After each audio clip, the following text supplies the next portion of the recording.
大家好，我是魏之超，今天来跟大家介绍和解读一本心理学好书《成功动机与目标》。我们来讲讲从书里提炼出的关于如何实现目标的8条科学建议。我们人这一辈子基本上都是围绕着目标这2个字忙活的。当学生的时候要忙着完成各种学业目标，工作的时候呢要努力实现各种业绩目标，生活里也被减肥戒烟等等各种目标左右。那怎么样圆满的实现各种目标呢？既是人生的核心问题，同时也是一个老大难问题。对于很多人来说，完美实现目标的情况其实并不多，半途而废倒是常态。那么应该怎么样更加高效的实现目标呢？这本《成功动机与目标》就是一个相当靠谱的指南。别看这个书名特别像那种忽悠人的成功学图书但实际上这本书里给出的建议都是有科学依据的。作者海蒂·格兰特·霍尔沃森是一位美国社会心理学家他是大名校哥伦比亚大学的动机科学中心副主任。这本书呢是他汇总了心理学里关于动机目标执行力这些领域的很多科研成果之后写出来的，比机场书店里那些教你如何成功的书是高到不知道哪里去了。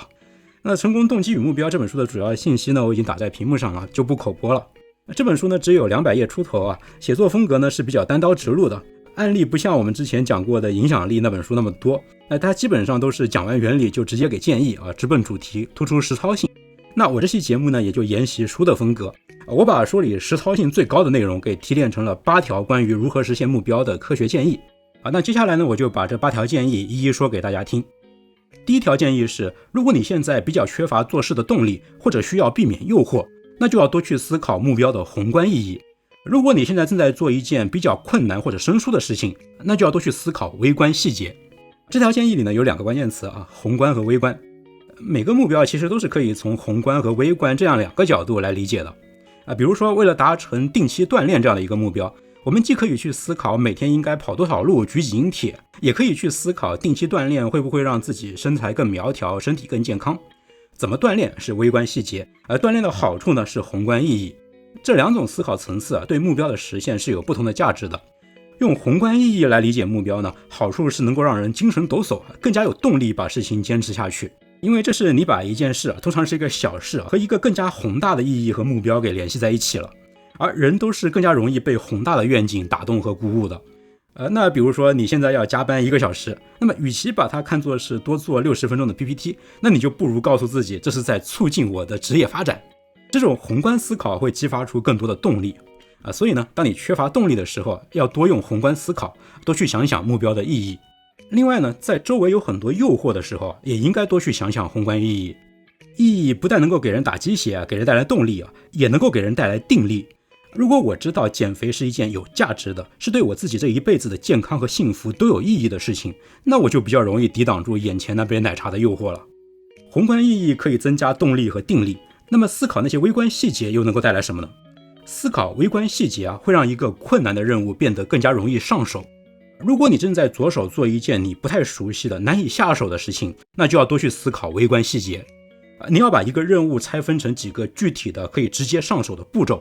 比如说现在是你第一次学滑雪，那你就要把注意力集中在膝盖如何弯曲应该如何对齐滑雪板的前端。你应该把注意力放在这些细节上别老想着谷爱凌别老想着哪一天能跟她一样风光那样只会让你撞树的。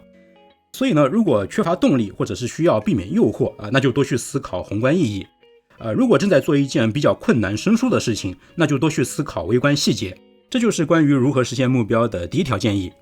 好，那下面是第2条建议。对实现目标的可能性要保持适当的乐观，对实现目标的过程要保持适当的悲观。这条建议也是2个关键词乐观和悲观。大柱和铁蛋这2个人现在都要减肥。大柱说，我有能力减肥，我相信我一定能够减肥成功。而铁蛋说就凭我这好吃懒做的性格，我这体重80%是减不下来了。大柱和铁蛋一个乐观一个悲观，那你觉得谁更加容易达成减肥的目标呢？乐观的大柱更加容易成功。有很多心理学实验证明对实现目标的可能性保持乐观看法的人是真的更加容易成功达成目标的。但是千万要注意对未来的乐观可不止这一种。还有一种乐观呢是下面这样的，你听一下大柱说，我一定能够轻松抵御奶茶的诱惑，我一定能够坚持每天跑2公里。而铁蛋说就凭我这好吃懒做的性格，我还是尽可能的躲开奶茶店吧。然后呢，我最好再找个人来督促我跑步，就只有我一个人的话，我恐怕是坚持不下来的。大柱和铁蛋还是一个乐观一个悲观，那这一回谁更加容易达成减肥的目标呢？这一回呢，就是悲观的铁蛋更加容易成功了。因为这里的乐观和悲观针对的就不是实现目标的可能性，而是实现目标的过程。而对实现目标的过程太乐观并不是一件好事。相反如果你有点悲观的相信成功之路是不会那样一帆风顺的，反而会有优势。心理学家已经通过实验证实相信实现目标的过程很艰巨的那些人会去做更多的准备，下更大的功夫，会为目标做出更多的行动。这些有点悲观的人，他们预料到要努力奋斗才有可能会成功，于是他们也就真的会付出更多的努力。而对实现目标的这个过程很乐观的那些人呢，就正好反过来了。比如说那些相信找工作非常容易的那些毕业生，他们寄出这个工作申请的实际行动也会比较少。认为考试是小菜一碟的那些学生，他们复习的行动也会明显比较少。所以呢，我们要分清楚两种乐观。对实现目标的可能性要保持适当的乐观，而对实现目标的过程要保持适当的悲观。要相信前途是光明的，同时也要认清道路是曲折的。这就是关于如何实现目标的第二条建议。那么下面就是第三条建议不要剥夺人们的自主权。这条建议呢，既是关于如何制定自己的目标的，也是关于如何帮助别人实现目标的。如果你是一位老师，是公司管理者，是家长，那很多时候你就不光是要为自己设定目标你还要为你的学生、下属和子女来设定目标。当你帮助别人设定目标的时候呢，格外需要注意的一个问题就是不要剥夺别人的自主权。自主权就是能够自由地选择和决定一些事情的权利。在追求目标的这个过程里如果人们感觉自己是有自主权的，也就是觉得我自己能够自由地选择和决定一些事情，那么我的内在动力就会被大大的激发出来，我就会变得更加有毅力，更加有创造性，在实现目标的过程中的各种表现都会变得更好。但是呢，自主权是非常容易被破坏的，任何外部的管制都会伤害自主权。比如说有些家长喜欢用奖励和惩罚的方式来督促孩子学习如果考试考得好了就出去旅游如果考得不好就把作业抄10遍等等。那这就会让孩子觉得我学习是为了赢得奖励，是为了逃避惩罚，学习不是我自己的事情自主权就被剥夺了。公司的管理者在布置任务的时候通常也会给任务设置各种期限，而且会在这个过程里去监控员工这也会让员工觉得自己没有自主权然后就丢失了追求目标的动力。所以在我们给别人制定目标的时候一定要注意千万要避免剥夺别人的自主权但是呢，这里有一些很让人为难的地方比如说有时候奖励和惩罚总是必须的嘛，给别人指派任务的时候也总是要有一些监督，有些限制有些强制性的规定。那这该怎么办呢？解决方法主要就是你要在布置任务的同时留下个人控制的空间。自主控制的内容其实甚至都未必要跟那个任务的核心有什么关系。比如有一个心理学实验是这样的，老师让学生在一个数学游戏软件里学习一个数学知识，其中呢有一组学生是可以在游戏里选择自己的头像，还可以命名游戏里的一些物品，另外一组学生呢就不可以没有任何自主控制的空间。结果呢，可以自由选择头像和给物品命名的这一组学生，他们对这个游戏的热爱就远远超过了另外那一组，而且他们在后来的测验里也拿到了更高的分数。你看选择头像命名游戏里的物品这跟在游戏里学数学这个任务的核心其实根本就不相干。但是只要整个任务里包含了自主控制的成分，人们去完成这个任务的动机就会大大增强。所以呢，给别人和给自己制定目标的时候，不要剥夺人们的自主权，而要在任务中留下个人控制的空间这就是关于如何实现目标的第3条建议。好，下面的第4条建议是要用进取心态和防御心态来实现不同的目标这条建议里面也是2个关键词进取和防御。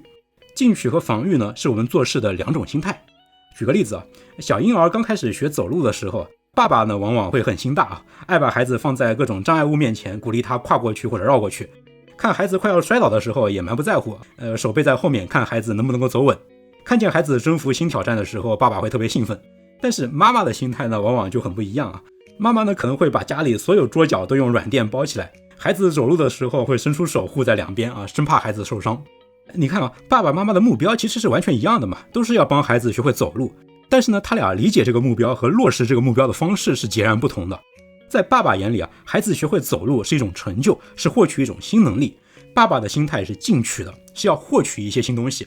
而妈妈觉得学走路的过程里充满了危险，她的任务是要确保孩子的安全，是要远离危险。妈妈的心态呢就是防御的，是要防御危险。进取心态呢是看重得是看重这个机会能力的获得，而防御心态呢是看重失，是担心安全感的丧失。这两种心态其实是没有绝对的优劣之分的，它们各自有各自的特点，它们适合于不同的情况。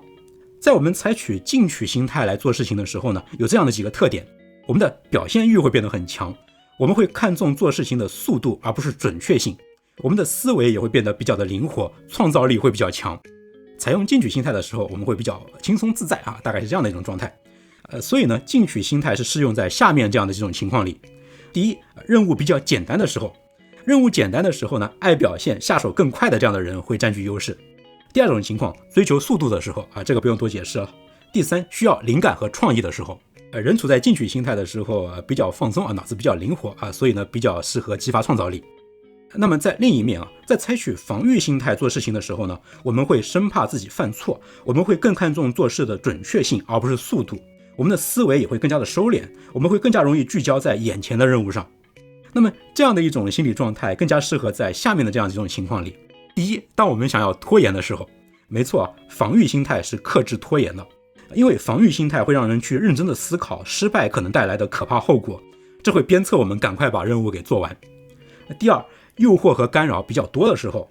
防御心态呢会让我们对诱惑和干扰保持更强的警惕。一个防御型的考生做题的时候会更加容易排除外界的干扰，一个防御型的减肥人士看到一堆零食的时候他们看到的是一大堆的危险，所以他们也会更加容易排斥这些危险。第三种情况当你在追求准确性的时候，你也应该把自己调整到防御心态。人处在防御心态的时候是更加倾向于慢工出细活的。不过呢，这里也有一个例外那就是当危险迫近的时候，防御心态的人行动起来反而会更快。比如有防御心态的司机遇到危险情况的时候会更加果断的刹车这也很好理解防御心态就是要让我们更好更快的躲避危险嘛。总之呢，进取心态和防御心态它们是各有优势我们要灵活的调整心态来实现不同的目标这就是关于如何实现目标的第4条建议。下面的第5条建议是这样的，不是要做到最好，而是要制定具体而有难度的目标。目标呢要制定的越具体越好，这里的具体指的是不含糊。比如说减掉5斤体重就是比我要减肥更好的目标。如果奋斗的这个目标不明确人们就很容易糊弄自己，累了、灰心了、无聊了就先把目标放一放反正目标很模糊嘛，有没有达到我自己说了算。但是如果你建立了足够具体的不含糊的目标，你就没有办法欺骗自己，达标还是不达标没有中间地带，5斤体重是秤说了算而不是你说了算。所以呢，具体而不含糊的目标天然的就是一种自我督促。很多人树立目标的时候爱说我要尽我所能做到最满意我要尽力做到最好，这种励志看起来决心很大但是实际上要尽可能的避免原因就在于它太不具体了。什么叫做最满意，什么叫做做到最好这些都是没有客观标准的。冲着这种目标前进呢，就非常容易陷入那种自欺欺人的状况所以呢，目标一定要具体不含糊。除了具体目标还要有难度当然难度并不是越大越好，有难度但要有实现的可能。人要垫一垫脚才能够勉强够得着，要努一把力才能够克服困难。这种目标呢是最能够激发起人的挑战欲的。难度恰到好处的这种目标会促使你下更大的功夫，更加聚精会神的去实现它。老要踮着脚去够一个东西，那这样是不是很累呢？其实不会成功克服困难会让人特别有成就感和满足感，会让人整体上更加的幸福。阿尔登法环为什么比那些一味讨好玩家的游戏更有生命力其实就是因为有难度嘛。割草的那种爽是很肤浅的，而克服困难之后的那种满足感是非常深刻的。总之呢，不是要做到最好，而是要制定具体而有难度的目标这就是关于如何实现目标的第5条建议。第6条建议是我们要制定如果怎么样就怎么样的这样的一种规则来执行我们的计划。这条建议介绍的其实是一种对抗拖延的手段很多人无法实现目标呢，都是败在了拖延手里那么我们想一想，拖延拖的到底是什么呢？写一篇论文最难的是哪一步？是构思吗？是遣词造句吗？其实都不是写论文最难的是执行移动鼠标打开 Word 文档的这个动作。拖延拖的其实是开始，而不是拖过程所以呢，解决拖延问题的一个关键其实就是我们要想办法把执行这个起始动作的难度变得更加简单一点。德国社会心理学家彼得·戈尔维策发明的执行意向技术就是专门针对这个问题开发的。执行意向就是在头脑中预先植入一些如果某一个信号一出现，那么我就必须做这个动作的一个规则。它要求我们把启动任务时的自己变得极其的刻板，不留任何的余地，像机器人一样只要事先约定好的一个条件一出现，我们就机械的执行相应的动作。比如说，如果我来到电脑前，我就会进入工作文件夹，打开论文的 Word 文档。我们要把这样的一个规则植入到自己的大脑里。来到电脑前，这个信号一旦出现，你就不过脑子的执行规定好的这个行为。动作不是由决心和意志力来触发，而是由一个外部的客观条件来触发。你只要制定好这种非常刻板的规则，那执行动作的难度就会大幅降低，拖延也就被很大程度上改善了。改善拖延的思路有很多先挖个坑以后有机会慢慢讲。但是这里讲到的这种制定好一个执行意向，这是一种对抗拖延的比较简单易操作的方法。总之制定如果怎么样就怎么样这样的一种刻板的规则来促使自己执行计划，这就是关于如何实现目标的第6条建议。关于实现目标的第7条建议是用成长思维来代替固定思维。我们心理学里有一句最正确的废话那就是人的几乎所有品质和能力都是由遗传和环境共同塑造的。换句话说呢，人的能力很少有跟天赋毫无关系的，也很少完全是天生，后天完全无法改变的。智力学习能力艺术创造力等等等等，你能说出来的各种品质和能力都是一部分从娘胎里天生自带剩下的靠后天努力。所以呢，努力奋斗这并不是打鸡血的心灵鸡汤人实际上就是可以通过努力奋斗改变自身的。但问题是并不是所有人都这么想有一些人相信人的能力基本上是固定的聪明就聪明，笨就笨没啥改变的空间，这叫做固定思维。还有一些人相信人的能力是可以改变的，有成长空间，这叫做成长思维。那你觉得固定思维和成长思维哪一个对成功实现目标更加有利呢？那绝大部分情况下都是成长思维。为什么呢？我们拿智力来举例如果一个人相信自己的智力是固定的，没啥提高的空间，那他就会特别想要别人肯定他的智力这很合理吗？因为我没有办法获取更多，所以我就要想方设法证明自己已经有很多于是呢，这个人就会刻意去挑选那些简单的、安全的，而不是有挑战性的、有失败风险的目标。因为有挑战的目标一旦失败就打破了我很聪明的这种幻觉。所以呢，拥有固定思维的人往往就会落在自己的舒适区里，很少有进步，很少去尝试一些有风险的东西。但有成长思维的人正好就相反，他们觉得自己会随着学习锻炼变得越来越聪明，所以他们就会比较乐意去接受挑战，他们会觉得那是一个学习的成长的机会，失败了也不太要紧。这样一来呢，有固定思维的人不敢接受挑战于是最后就真的固定在了原地。而有成长思维的人呢，乐于在挑战中学习，最后也就真的成长了，都成了自我实现的预言。所以呢，我们应该要用成长思维来代替固定思维，要树立起一个观念，人的能力品质都是有成长空间的，而挑战困难的目标就是一个成长的机会这就是关于如何实现目标的第7条建议。好，那下面是最后的第8条建议在任务比较简单的时候，聚焦于表现能够带来更好的成绩，而任务比较困难的时候呢，聚焦于进步的综合收益更高。这条建议是对刚才这条建议的一个补充涉及到了一个特例。刚才我们说到绝大多数情况下，成长思维对于目标的实现都是更有利的，但有一种情况其实特殊，那就是目标任务比较简单的时候。固定思维的人呢，特别在意自己的表现他们总是想证明自己能力强嘛于是呢，在任务简单的时候他们就会使出全力来追求更好的表现。于是在简单的不太复杂的情况下，聚焦在自己的表现上的人往往就会有更好的成绩。我们前面也说过，任务简单的时候我们要调整到进取心态，而这里呢又是一个补充任务简单的时候我们还应该更加关注自己的表现。但是在其他的情况下，聚焦在进步的综合收益还是更高的。聚焦在进步上不但让人收获成长，而且还有很多附带的收益比如说这会让你变得心情更加愉悦。当你把进步当做你的目标的时候，你就会更加容易享受正在做的事情，从里边找到更多的乐趣有研究发现和那些整天想要证明自己能力的人比起来呢，聚焦在进步的这些人，他们的抑郁症状会更轻抑郁延续的时间也更短。所以我们总的原则仍然是要尽可能的把目标放在进步上这会让我们收获更多。除非任务很简单那你可以把目标暂时转移到自己的表现是不是足够的出彩。这就是关于如何实现目标的第8条建议。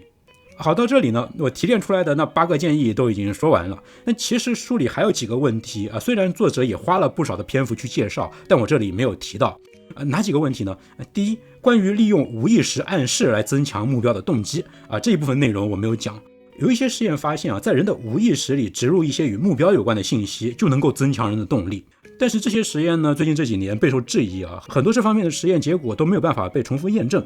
我没有提的第2个问题呢，是关于如何锻炼和保养自制力也就是意志力的。强大的意志力对于目标的实现当然帮助非常大呀，但是关于意志力的一些研究这几年也受到一些质疑，所以呢我也就暂且存而不论了。再挖个坑啊，等以后学界有了更新的阶段性的总结出来，我们再做节目来专门讲一讲意志力这个话题。最后一个我没有讲到的问题呢，是坚韧度对于实现目标的作用。坚韧度就是一个人能在困难中长期坚持的能力有点类似于意志力一个人越有坚韧度那似乎也就更加容易实现目标嘛。心理学家安杰拉·达克沃斯前几年写过一本畅销书，叫做《坚毅》。那本书呢，把坚韧度这个概念给普及了。在那本书看来坚韧度简直就是逆天改命，解决各种人生难题的万灵丹。但是最近这几年学界的一系列研究证明坚韧度的作用是被严重夸张了。所以这一部分内容呢，我也就暂且搁下不说了。好，成功动机与目标这本书呢，我们就说到这里希望我的这些提炼对你理解这本书有所帮助。如果你喜欢听我讲心理学图书呢，你也可以关注一下我与 B 站合作的心理学课《心理学通识与新知》，已经在 B 站课堂上线了，课程陆续更新中，感谢你的支持。我是魏之超，我会在这个频道里持续输出我的3大爱好：心理学、读书和电影。如果你喜欢我的节目呢，请你关注、点赞、收藏和评论，这对我非常重要。咱们下期节目再见。